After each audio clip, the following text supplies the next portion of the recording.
നമസ്കാരം, ബിസിനസ് ഐഡിയസിലേക്ക് ഏവർക്കും സ്വാഗതം. ഇന്നിവിടെ പറയാൻ പോകുന്ന ഏതൊരു വ്യക്തിക്കും വളരെ ചെറിയ മുടക്കുമുതലിൽ തുടങ്ങാൻ പറ്റുന്ന ചെറിയൊരു ബിസിനസ്, എന്നാൽ വലിയ വ്യക്തികൾ പോലും ഈ ബിസിനസ് ചെയ്ത് കാശുണ്ടാക്കുന്നുണ്ട്. അത് മുമ്പോട്ട് പറയുന്നതാണ്. നിങ്ങൾക്കറിയാവുന്ന വ്യക്തികൾ ഉണ്ടാക്കി കാശുണ്ടാക്കുന്നുണ്ട്. ഇതിന് അധികം സ്പേസും കാര്യങ്ങളും ഒന്നും വേണ്ട, നമ്മളുടെ അടുക്കള മാത്രം മതിയാകും. പിന്നെ ഇത് വിൽക്കാൻ വേണ്ടി ഒരു ചെറിയ ഔട്ട്ലെറ്റ് അല്ലെങ്കിൽ നമ്മളുടെ വീടിന്റെ ഫ്രണ്ടേജ് മതിയാകും. ചെറിയ പ്രോഡക്റ്റ് ആണ്, എന്നാൽ നല്ല വരുമാനം തരുന്ന പ്രോഡക്റ്റ് ആണ്. തീർച്ചയായിട്ടും നിങ്ങൾക്ക് അല്പം പാചകം അറിയാമെങ്കിൽ നല്ല രീതിയിൽ ഉണ്ടാക്കാൻ പറ്റുന്ന ഒരു പ്രോഡക്റ്റ്. പിന്നെ പതിയെ പതിയെ പ്രോഡക്റ്റിന്റെ വെറൈറ്റികൾ, കൂടുതൽ വേരിയന്റുകൾ ഉണ്ടാക്കുക, അതിലൂടെ കൂടുതൽ വരുമാനം ഉണ്ടാക്കുക എന്നുള്ളതാണ് നമ്മൾ ചെയ്യേണ്ടത്. പിന്നെ നമ്മളുടെ ടേസ്റ്റ് കണക്കിരിക്കും, അതായത് നമ്മൾ ഉണ്ടാക്കുന്ന പ്രോഡക്റ്റിന്റെ ടേസ്റ്റ്, അതായത് കൈപ്പുണ്യം കണക്കിരിക്കും നിങ്ങളുടെ വിൽപ്പന. എന്തായാലും നല്ല രീതിയിൽ വിറ്റുപോകുന്ന ഒരു പ്രോഡക്റ്റിനെ കുറിച്ചാണ് എന്നിവിടെ പറയുന്നത്. വീട്ടിലെ ആണുങ്ങൾക്ക് തുടങ്ങാം, ഈവൻ കുട്ടികൾക്ക് പോലും തുടങ്ങാൻ പറ്റുന്ന ഒരു ചെറിയ ബിസിനസ്. ഒന്ന് സ്റ്റാർട്ട് ചെയ്ത് നോക്കാൻ പാർട്ട് ടൈം ആയിട്ട് കുട്ടികൾക്ക് പോലും പറ്റുന്ന ഒരു ബിസിനസ്സാണിത്. നമുക്ക് ആ ബിസിനസ് ഏതാണെന്ന് നോക്കാം.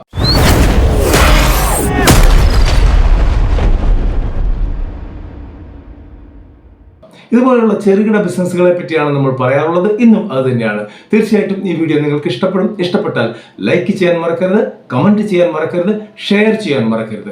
ആദ്യമായിട്ട് കാണുന്നവർ സബ്സ്ക്രൈബ് ചെയ്യാനും മറക്കരുത്. നമ്മൾ ഇന്ന് ഉണ്ടാക്കാൻ പോകുന്നത് പായസമാണ്. റെഡി ടു ഈറ്റ് ഹോട്ട് പായസം, അതാണ് നമ്മൾ ഉണ്ടാക്കാൻ പോകുന്നത്. ഒരുപക്ഷെ നിങ്ങൾ വഴിയരികിൽ എവിടെയെങ്കിലുമൊക്കെ ഇത് കണ്ടു കാണും, എവിടെ നിന്നെങ്കിലുമൊക്കെ നിങ്ങൾ പായസം കുടിച്ചും കാണും. ഞാൻ പലയിടത്തു നിന്നും കുടിച്ചിട്ടുണ്ട്. ചിലയിടത്ത് നല്ലതായിരുന്നു, ചിലയിടത്ത് മോശമായിരുന്നു. എങ്കിൽ പോലും അവർ ആ കച്ചവടം ചെയ്ത് ജീവിക്കുന്നുണ്ട്. ഇനി വളരെ ഫേമസ് ആയിട്ടുള്ള ഒരു വ്യക്തി ഇത് ചെയ്യുന്നുണ്ട്, അതിനെക്കുറിച്ച് പറയാം.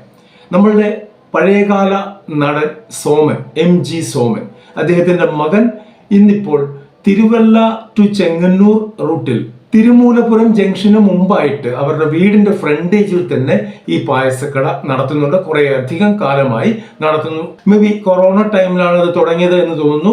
എനിവേ നല്ല രീതിയിൽ നടന്നു പോകുന്നുണ്ട് എന്നാണ് അറിയാൻ കഴിഞ്ഞത്. കുറച്ചു കാലമായി ഞാൻ അതുവഴി പോയിട്ടില്ല. അവിടെ നിന്ന് പായസം കുടിച്ചിട്ടുണ്ട്, നല്ല പായസമാണ്. അപ്പോൾ ആർക്ക് വേണമെങ്കിലും തുടങ്ങാൻ പറ്റുന്ന ഒരു ചെറുകിട ബിസിനസ്സാണ് ഇത്. ഇതിന് എന്തൊക്കെയാണ് വേണ്ടത് എന്ന് നോക്കാം. നമുക്ക് ആദ്യമായിട്ട് വേണ്ടത് നല്ലൊരു ഉരുളി വേണം. ഈ ഉരുളിക്ക് ഒരു 3000 തൊട്ട് 5000 രൂപയെങ്കിലും റേറ്റ് ആകും. ഓൾറെഡി നിങ്ങൾക്ക് വലിയ ഉരുളി ഉള്ളവരാണെങ്കിൽ ആ ഇൻവെസ്റ്റ്മെന്റ് നമുക്ക് കുറയ്ക്കാൻ പറ്റും. പിന്നെ വേണ്ടത് ഗ്യാസ് സ്റ്റൗ വേണം. ഞാൻ പറഞ്ഞു വീട്ടിലെ ഉപകരണങ്ങൾ മതി എന്ന്. എക്സ്ട്രാ ഇനി ഒരു ഗ്യാസ് സ്റ്റൗ വേണമെങ്കിൽ അതിനും ആകും 2000-3000 രൂപ. പിന്നെ വേണ്ടത് സാധാരണ ഇത് പകർന്നു വെക്കാനുള്ള പാത്രങ്ങളും കാര്യങ്ങളും ഒക്കെയാണ്. അതൊക്കെ വരുമ്പോഴത്തേക്ക് ഒരു 1000-1500 രൂപ അതും വരും. പിന്നെ വേണ്ടത് ഇത് പാക്ക് ചെയ്യാനുള്ള ഫുഡ് ഗ്രേഡ് ജാറുകൾ അല്ലെങ്കിൽ കുപ്പികൾ. അതിനും നമുക്ക് സ്റ്റാർട്ടിങ്ങിൽ ഒരു 500 രൂപയ്ക്കുള്ളിൽ നിർത്താവുന്ന കാര്യമാണ്. മൊത്തം 10000 രൂപയുണ്ടെങ്കിൽ നമുക്ക് ജസ്റ്റ് ഒന്ന് സ്റ്റാർട്ട് ചെയ്യാം. അതിനുള്ള സാധന സാമഗ്രികളായി കഴിഞ്ഞു. ഇനി വേണ്ടത് ഡെയിലി ഇൻവെസ്റ്റ്മെന്റ് ആണ്. അത് നമുക്കൊരു 1000-1500 രൂപയ്ക്കുള്ളിൽ നിർത്താൻ പറ്റും. ഈ പായസം നമുക്ക് 2 രീതിയിൽ കൊടുക്കാൻ പറ്റും. ഒന്ന് ഹോട്ടായിട്ട് കൊടുക്കാൻ പറ്റും, കൂളായിട്ട് കൊടുക്കാൻ പറ്റും. 2 രീതിയിലും നിങ്ങൾ അപ്ലൈ ചെയ്യുക. ആദ്യം ഹോട്ടായിട്ടാണെങ്കിൽ നമുക്ക് ആ രീതിയിലുള്ള ഒരു സെറ്റപ്പ് ഉണ്ടാക്കി വെക്കണം. ചൂടായി കിടക്കുന്ന ഒരു സെറ്റപ്പ് ഉണ്ടായിരിക്കണം. 2 കൂളാണെങ്കിൽ അത് തണുപ്പിച്ച് വെക്കാനുള്ള സംവിധാനവും ഉണ്ടായിരിക്കണം. അപ്പോൾ ആ സംവിധാനങ്ങൾ കൂടെ നമ്മൾ കൂട്ടുകയാണെങ്കിൽ ഒരു 20000 രൂപ ടോട്ടൽ ഇൻവെസ്റ്റ്മെന്റ് വരും. 20000 രൂപ നിങ്ങൾക്ക് എടുക്കാനുണ്ടെങ്കിൽ ഇത് ട്രൈ ചെയ്യാം. മെയിൻലി നിങ്ങൾ മെയിൻ റോഡ് സൈഡിലാണ് നിങ്ങളുടെ വീടെങ്കിൽ താമസിക്കുന്നതെങ്കിൽ ഏറ്റവും ബെറ്റർ ആയിരിക്കും. ഇല്ലെങ്കിൽ നമ്മൾ ഒരു ചെറിയ ഔട്ട്ലെറ്റ് വാടകയ്ക്ക് എടുക്കേണ്ടി വരും. അത് സ്റ്റാർട്ടിങ്ങിൽ നമുക്ക് എക്സ്പെൻസീവ് ആയിരിക്കും. ഇനി ഇതെങ്ങനെയാണ് നമ്മൾ ചെയ്യേണ്ടത്? 2-3 രീതിയിൽ നമുക്ക് ഇത് ചെയ്യാൻ പറ്റും. ഡെയിലി ബിസിനസിന് വേണ്ടി ചെയ്യുന്നത്, അതായത് ഫ്ലോട്ടിംഗ് പീപ്പിൾ ആണ്. വഴിയെ പോകുന്നവർ വരുന്നു, കുടിക്കുന്നു, ആ ഒരു സെറ്റപ്പ്.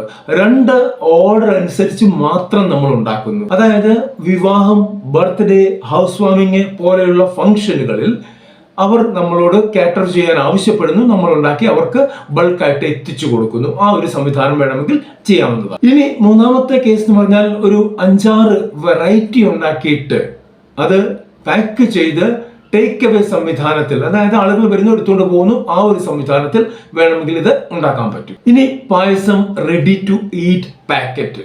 ഇത് നമുക്ക് നമ്മളുടെ ഔട്ട്ലെറ്റ് വഴി വേണമെങ്കിലും വിൽക്കാം, ഇല്ലെങ്കിൽ സൂപ്പർ മാർക്കറ്റുകൾ, ഹൈപ്പർ മാർക്കറ്റുകൾ വഴി വേണമെങ്കിലും വിൽക്കാം. അതിന് സ്വല്പം ടെക്നിക്കൽ കാര്യങ്ങൾ അറിഞ്ഞിരിക്കണം. അതായത് അത് പ്രിസർവ് ചെയ്ത് കുറച്ച് ദിവസമെങ്കിലും വെക്കാനുള്ള സംവിധാനങ്ങളെ കുറിച്ച് അറിഞ്ഞിരിക്കണം. അത് സ്റ്റാർട്ടിങ്ങിൽ വളരെ ബുദ്ധിമുട്ടായിരിക്കും. ഇനി ഏതൊക്കെ പായസമാണ് ഇത്തരത്തിൽ ചെയ്യാൻ പറ്റുന്നത്? ഏറ്റവും ആദ്യം ഫസ്റ്റ് പ്രിഫറൻസ് എന്ന് പറഞ്ഞാൽ പാലട പായസമാണ്. വിവാഹ സദ്യകളിൽ ഏറ്റവും ജനപ്രിയമായതും ഈ പാലട തന്നെയാണ്. പിന്നുള്ളത് അടപ്പായസം. പാലടയും അടയും തമ്മിൽ വ്യത്യാസമുണ്ട്, അതിനും നല്ല ജനപ്രീതിയുള്ള ഐറ്റമാണ്. പിന്നെ ഉള്ളത് ശർക്കര പായസം. നമ്മളുടെ അമ്പലങ്ങളിൽ കിട്ടുന്ന പായസത്തിന് ഭയങ്കര ഡിമാൻഡാണ്. അത് കൃത്യമായിട്ട് ചെയ്തു കൊടുക്കാൻ അറിയാമെങ്കിൽ ആ പായസവും നല്ല രീതിയിൽ വിറ്റുപോകും. അത് അപ്പോൾ കഴിക്കുന്നതിനേക്കാൾ കൂടുതൽ അവർ വാങ്ങിച്ചു കൊണ്ടുപോയി ഉപയോഗിക്കുന്ന തരത്തിലുള്ളതായിരിക്കും അത്. അതായത് കടും പായസം പോലെയുള്ള പായസം. പിന്നെ നമുക്ക് വെറൈറ്റിക്ക് ബനാന പായസം, അങ്ങനെ എന്ത് പായസം വേണമെങ്കിലും ഉണ്ടാക്കാം. അതിലേക്കൊക്കെ ആദ്യം പോകാതിരിക്കുന്നതാണ് നല്ലത്. ഇപ്പോൾ ഈ പറഞ്ഞ ഒരു ഐറ്റം ചെയ്യുമ്പോൾ ഇന്ധന ചെലവ് സഹിതം 145 രൂപയോളമാകും. ഇവിടെ 1 ലിറ്റർ പായസമാണ് നമുക്ക് കിട്ടിയിരിക്കുന്നത്. നമ്മളുടെ വിൽപ്പന വില നമുക്ക് 250 രൂപ തൊട്ട് 300 രൂപ വരെ ആക്കാൻ പറ്റും. അതായത് 100 ml ഒരു ഗ്ലാസ്സിന് 30 രൂപ വെച്ച് കൊടുക്കാൻ പറ്റും. അപ്പോൾ നമ്മളുടെ ലാഭം 1 ലിറ്ററിന് 150 രൂപയാണ്. 10 ലിറ്റർ പായസം ഒരു ദിവസം വിൽക്കാൻ പറ്റിയാൽ 1500 രൂപ നമ്മളുടെ ലാഭമാണ്. എല്ലാ ദിവസവും ഓടുന്ന കച്ചവടമാണ്. അതുകൊണ്ട് തന്നെ മാസം നമുക്ക് 45,000 രൂപ വളരെ ഈസി ആയിട്ട് ഉണ്ടാക്കാവുന്ന ഒരു ബിസിനസ് ആണ്. ഈസി എന്ന് പറഞ്ഞത് ആലങ്കാരികമായിട്ട് പറഞ്ഞതാണ്.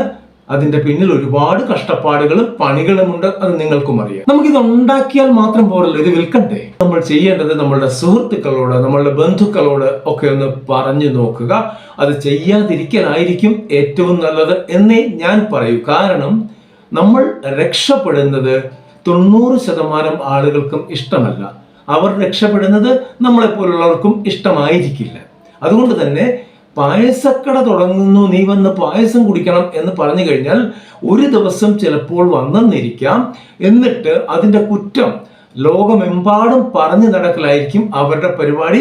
എന്നിട്ടൊരു ഡയലോഗ് കൂടെ പറയും, എൻ്റെ സുഹൃത്താണേ, ഞാൻ പറഞ്ഞത് പറയരുതേ എന്ന് പറയും. അങ്ങോട്ട് പോകരുതെന്ന് പോലും പറഞ്ഞു കളയുന്ന സുഹൃത്തുക്കളും ബന്ധുക്കളും നമുക്കുണ്ടായിരിക്കും. അങ്ങനെ അല്ലാത്തവരുമുണ്ട്. ഞാൻ ഉള്ളവരുടെ കാര്യമാണ് പറഞ്ഞത്. അതുകൊണ്ട് തന്നെ അത് അവോയ്ഡ് ചെയ്യുന്നതായിരിക്കും നല്ലത്. ആസ് പെർ മാർക്കറ്റിംഗ് ടെക്നോളജി അങ്ങനെ ചെയ്യണം എന്നാണ് പറയുന്നത്. പിന്നെ നിങ്ങൾക്ക് റോഡ് സൈഡിലാണെങ്കിൽ നല്ലൊരു ബോർഡ് വെക്കാം. ഒരു ഹോർഡിംഗ് പോലെ ഒരു ബോർഡ് വെച്ച് കഴിഞ്ഞാൽ അട്രാക്റ്റീവായിട്ട്, അതായത് പെട്ടെന്ന് ലുക്ക് കിട്ടുന്ന രീതിയിലുള്ളൊരു ബോർഡ് വെക്കാം. ആ ബോർഡിലൂടെ തന്നെ ഫ്ലോട്ടിംഗ് പീപ്പിൾ, അതായത് ഓടിക്കൊണ്ടിരിക്കുന്ന വണ്ടികൾ പോലും നിർത്തി നിങ്ങളുടെ അവിടെ വരും. പിന്നെ നമുക്ക് വാട്സപ്പ്, ഇൻസ്റ്റഗ്രാം, ഫേസ്ബുക്ക് ഒക്കെ ഉപയോഗിച്ച് നമുക്ക് ഇതിന് പബ്ലിസിറ്റി കൊടുക്കാം, ലോക്കൽ പബ്ലിസിറ്റി കൊടുക്കാം. ഫേസ്ബുക്കിലൊക്കെ ലോക്കൽ ഗ്രൂപ്പുകൾ ഒരുപാടുണ്ട്. അവിടെ ചെന്ന് പോസ്റ്റ് ഇട്ട് കഴിഞ്ഞാൽ ഒരുപാട് എൻക്വയറികൾ വരും. നിങ്ങൾക്ക് അവിടെ നിന്ന് അവർ തന്നെ ഒരുപാട് ഓർഡറുകൾ തരികയും ചെയ്യും. അത് ബൾക്ക് ഓർഡറുകൾ തരും. ഒരാൾ കുടിക്കാൻ വരുന്നു എന്നുള്ളതല്ല നമ്മളുടെ കാര്യം. എന്നാൽ ഒരു ദിവസം നമുക്ക് 10 ലിറ്ററിന്റെ ഒരു എക്സ്ട്രാ ഓർഡർ കിട്ടുകയാണെങ്കിൽ നമ്മളുടെ 1500 അവിടെ ആയി. പിന്നെ ഇവിടുത്തെ കൗണ്ടർ കച്ചവടം അത് വേറെ. പിന്നെ ചെയ്യാവുന്ന ഹോട്ടലുകൾ, റെസ്റ്റോറൻറ്റുകൾ ഒക്കെ കോൺടാക്ട് ചെയ്യുക. അവർക്ക് ബൾക്ക് ഓർഡറായിട്ട് കാറ്ററിങ്ങിനുള്ള ഓർഡറുകൾ കിട്ടും. ആ സമയത്ത് അവർ നിങ്ങളെ വിളിച്ച് പായസത്തിനുള്ള ഓർഡർ നിങ്ങൾക്ക് തരും. ഇനി അതല്ല, ഊണിന്റെ കൂടെ പായസം കൊടുക്കുന്നവരാണെങ്കിൽ, ചെറിയ ക്വാണ്ടിറ്റി പായസം കൊടുക്കുന്നവരാണെങ്കിൽ നിങ്ങൾക്ക് അങ്ങനെയും ഒരു ഓർഡർ ലഭിക്കാം. അതിന് വലിയ ലാഭം കിട്ടും എന്ന് പ്രതീക്ഷിക്കരുത്, എങ്കിലും ലാഭമുള്ള പരിപാടി തന്നെയാണ്. ഇനി ലാസ്റ്റ് ആയിട്ട് ഒരു കാര്യം കൂടെ ചെയ്യാം. ഒരുപാട് ഫുഡ് ഡെലിവറി ആൻഡ്രോയിഡ് ആപ്പുകളുണ്ട്. ഈ ആപ്പുകളെ കോൺടാക്ട് ചെയ്ത് കഴിഞ്ഞാൽ നമ്മളുടെ ലോക്കൽ ചുറ്റളവിലുള്ള ഇത്തരത്തിലുള്ള ഓർഡറുകൾ നമുക്ക് കിട്ടും. ഇല്ലെങ്കിൽ നമ്മൾ മുഖാന്തരം അത് പോകും. അതുപോലെ സൊമാറ്റോ, സ്വിഗ്ഗി എന്നിവിടങ്ങളിലൊക്കെ നിങ്ങൾക്ക് രജിസ്റ്റർ ചെയ്യാം. നമ്മൾ എക്സ്ക്ലൂസീവ്ലി അതിനുവേണ്ടിയുള്ള വീഡിയോകൾ ചെയ്തിട്ടുണ്ട്. മുകളിൽ ഐ ബട്ടണിൽ കാണും, ഇല്ലെങ്കിൽ താഴെ ഡിസ്ക്രിപ്ഷൻ ബോക്സിൽ കാണും. അതുമല്ലെങ്കിൽ നമ്മളുടെ ചാനൽ കയറി സൊമാറ്റോ എന്നോ സ്വിഗ്ഗി എന്നോ അടിച്ചു കൊടുത്താൽ ആ വീഡിയോകൾ കിട്ടും. എങ്ങനെയാണ് രജിസ്റ്റർ ചെയ്യേണ്ടത് എന്ന് അവിടെ പറഞ്ഞിട്ടുണ്ട്. അവരുടെ കയ്യിൽ നിന്ന് നിങ്ങൾക്ക് നല്ല ഓർഡറുകൾ ലഭിക്കും. ഏകദേശം ഈ ഒരു ബിസിനസിനെ കുറിച്ച് എല്ലാ കാര്യങ്ങളും ഞാൻ പറഞ്ഞു. പിന്നെ നിങ്ങളുടെ കഴിവ് പോലെ ഇരിക്കും, നിങ്ങളുടെ കൈപുണ്യം പോലെ ഇരിക്കും, നിങ്ങളുടെ പായസത്തിന്റെ ടേസ്റ്റ് പോലെ ഇരിക്കും, നിങ്ങൾ കൊടുക്കുന്ന അറ്റ്മോസ്ഫിയർ പോലെ ഇരിക്കും. ചുറ്റുപാടുകൾ വൃത്തിയായിരിക്കണം, ഹൈജീനിക് ആയിരിക്കണം. വരുന്ന ആളുകൾക്ക് അത് കുടിക്കാൻ തോന്നണം. ഈച്ച അരിച്ചിരിക്കുന്ന പായസം ആരും കുടിക്കില്ല. അങ്ങനെയുള്ള പ്രാണികളോ ഈച്ചകളോ ഒന്നും അതിന്റെ ചുറ്റുവട്ടത്ത് പോലും ഉണ്ടാകാൻ പാടില്ല. അത് നിങ്ങളാണ് ശ്രദ്ധിക്കേണ്ടത്. ഒരു തവണ കുടിച്ച് സാറ്റിസ്ഫൈ ആയാൽ, സ്ഥിരം റൂട്ടിൽ പോകുന്ന ആളുകളാണെങ്കിൽ അവർ വീണ്ടും വണ്ടി നിർത്തും. ഇനി അതല്ല, ഒരു തവണ വന്നു പോയവരാണെങ്കിൽ അവർ അവരുടെ ചുറ്റുപാടുമുള്ള അയൽപ്പക്കക്കാരോട്, സുഹൃത്തുക്കളോട് ഒക്കെ പറയും, ഇതുവഴി പോകുമ്പോൾ അവിടെ ഒരു പായസക്കടയുണ്ട്, അവിടെ കയറി പായസം കുടിക്കണം. എന്നാ പായസമ മതി. ഒരിക്കലും നിങ്ങൾ പ്രതീക്ഷിക്കാത്ത ഒരു പരസ്യമാണ് അവിടെ നിങ്ങൾക്ക് കിട്ടിയത്. അവർ വരും, മറ്റുള്ളവരുടെ റെഫറൻസ് പറഞ്ഞുകൊണ്ട് വരും, പായസം കുടിക്കും. അവരിൽ നിന്ന് നമുക്ക് കൂടുതൽ റെഫറൻസ് കിട്ടും. അങ്ങനെയാണ് സോമൻ ചേട്ടന്റെ കട വിജയിച്ചത്, അല്ലെങ്കിൽ സോമൻ ചേട്ടന്റെ മകന്റെ കട വിജയിച്ചത്. അത് വേണമെങ്കിൽ സെലിബ്രിറ്റിയാണ്, അതുകൊണ്ട് അവിടെ ചെന്ന് കുടിക്കുന്നു എന്ന് വേണമെങ്കിൽ പറയാം. നമ്മളും സെലിബ്രിറ്റിയേക്കാൾ ഒട്ടും പിന്നിലല്ല. അങ്ങനെയാണ് നമ്മൾ കരുതേണ്ടത്. ഇവിടെ ഫുഡിന്റെ ലൈസൻസ് എടുക്കാതെ ഈ പരിപാടി തുടങ്ങരുത്. പിന്നെ പഞ്ചായത്ത്, മുനിസിപ്പാലിറ്റി, കോർപ്പറേഷൻ അവിടെയൊക്കെയുള്ള ഇതുമായിട്ട് റിലേറ്റഡ് ആയിട്ടുള്ള എല്ലാ സംഭവങ്ങളും, അതായത് സാനിറ്റേഷൻ സർട്ടിഫിക്കറ്റ്, ഹെൽത്ത് കാർഡുകൾ ഒക്കെ സംഭരിച്ചതിന് ശേഷം മാത്രമേ ഈ പരിപാടിക്ക് പോകാവുള്ളൂ. കാരണം ഓൺ റോഡ് ആകുമ്പോൾ ഫുഡുകാരുടെ ചെക്കിങ് എപ്പോഴും ഉണ്ടാകും. ഉണ്ടായിക്കഴിഞ്ഞാൽ എന്തെങ്കിലും ഒരു ചെറിയ കാര്യത്തിന് പോലും നമ്മളെ അവർ പൊക്കും. കാരണം വലിയ വലിയ കമ്പനികളെ അവർക്ക് പൊക്കാൻ പറ്റില്ല. ചെറുകിടക്കാരെ, താഴെ പട്ടിണിക്കാരെ മാത്രമേ അവർക്ക് പൊക്കാൻ പറ്റൂ. അതുകൊണ്ട് അത് ശ്രദ്ധിക്കുക. അതുകൂടാതെ തന്നെ നമ്മൾ കൊടുക്കുന്ന സാധനത്തിന് വൃത്തി ഉണ്ടായിരിക്കണം എന്ന് നമുക്കൊരു നിഷ്കർഷ ഉണ്ടായിരിക്കണം. നമ്മൾ കഴിക്കുന്ന സാധനമല്ലേ, അതേപോലെ തന്നെയല്ലേ നമ്മൾ കൊടുക്കേണ്ടത്. അടുത്തൊരു വീഡിയോ കാണുന്നവരെ നന്ദി, നമസ്കാരം.